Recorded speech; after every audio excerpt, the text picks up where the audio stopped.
সকালবেলা বাচ্চার টিফিন থেকে শুরু করে সারাদিন কি রান্না করলাম সেই ভিডিওই আজকে আমি তোমাদের সাথে শেয়ার করলাম। তো তোমরা ফুল ভিডিওটা দেখতে থাকো। আজ প্রায় 1 মাস হয়ে গেল আমি ভিডিও দিতে পারিনি ইউটিউবে কিছু সমস্যার জন্য। তো যাই হোক, এবার থেকে রোজ আমি ভিডিও দেওয়ার চেষ্টা করব তোমাদেরকে। আমার অনেক দিনেরই ইচ্ছা আমি ব্লগ ভিডিও বানাবো, কিন্তু আমি ব্লগ ভিডিও অনেকবারই চেষ্টা করেছি বানানোর জন্য, কিছুটা নার্ভাসের জন্য বানাতে পারিনি। মাঝে মধ্যে ভিডিও দিচ্ছি আবার গ্যাপ চলে যাচ্ছে, মানে বন্ধ হয়ে যাচ্ছে ভিডিও দেওয়াটা। তো আজকে প্রায় 1 মাসেরও বেশি হয়ে গেল আমি ইউটিউবে কোনো ভিডিও আপলোড করতে পারিনি।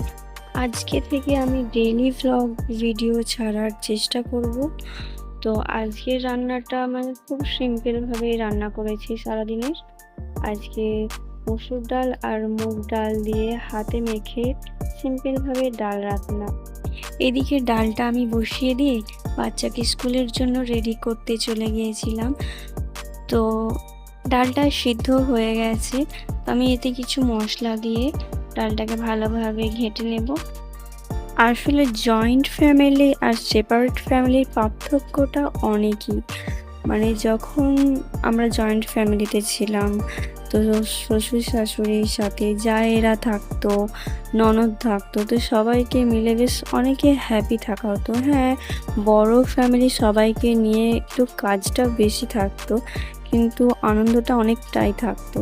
আর ছোট ফ্যামিলিতে তো যেমন অল্প কজন মানুষ আর অল্পই সুখ। একসাথে থাকার আনন্দটা এখন আর অতটা হয় না। এখন পুরোপুরি যে যার সেপারেটে। তো আমি আমার বাচ্চাকে নিয়ে একাই থাকি। বাচ্চাকে স্কুলে পাঠিয়ে দিয়ে সকালবেলা আমি তো পুরোপুরি একাই হয়ে যাই। মানে আমার 10টার মধ্যে রান্নাবান্না কমপ্লিটও হয়ে যায়। আর বাড়িতে বসে হয় ফোন দেখো, নাই কোনো একটু টুকটাক কাজ করা।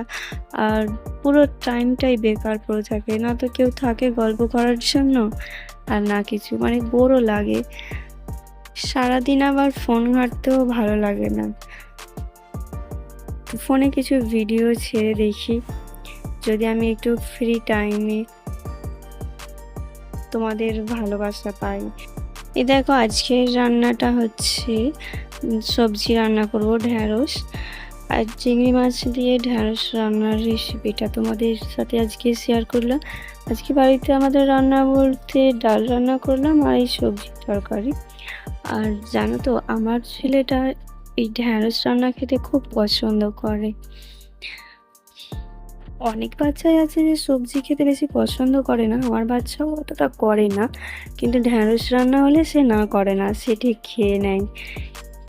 বলতে গেলে তার ফেভারিট এই ঢ্যাঁড়স রান্নাটা। আজকে রান্নার ভিডিওর সাথে কিছু কথা তোমাদের সাথে শেয়ারও হয়ে গেল। আমরা যেমন নিজের ইচ্ছা মতন রান্নাটাকে কত ভালোভাবে করে নিতে পারি, ঠিক এইভাবেই যদি আমাদের লাইফটাও ভালো করে নিতে পারতাম, আরও ভালো করে নিতে পারতাম। মানে এই না যে ভালো নেই, ভালো তো অফকোর্স আছে, আরও ভালো যদি করে নিতে পারতাম তো কতই ভালো হতো। তো যাই হোক, আজকে অনেক কথাই হয়ে গেল তোমাদের সাথে। এদিকে কথা বলতে বলতে আমার ভাতও প্রায় হয়ে এসছে। ভাত রান্না হয়ে গেছে, এদিকে ঢ্যাঁড়সটাও দেখি, ঢ্যাঁড়স রান্নাটাও হয়ে গেছে, প্রায় হয়ে এসছে। আর এই ছিল আজকে আমাদের রেসিপি, মানে আমার বাড়ির রান্না, আমার আর আমার ছেলের। সংসারে যে কজনই মানুষ থাকুক না কেন, হিসাব মতো রান্না তো করতেই হবে, কারণ খেতে হবে। তো এই ছিল আজকে আমার রান্নার ভিডিও, সাথে তোমাদের সাথে কিছু গল্প।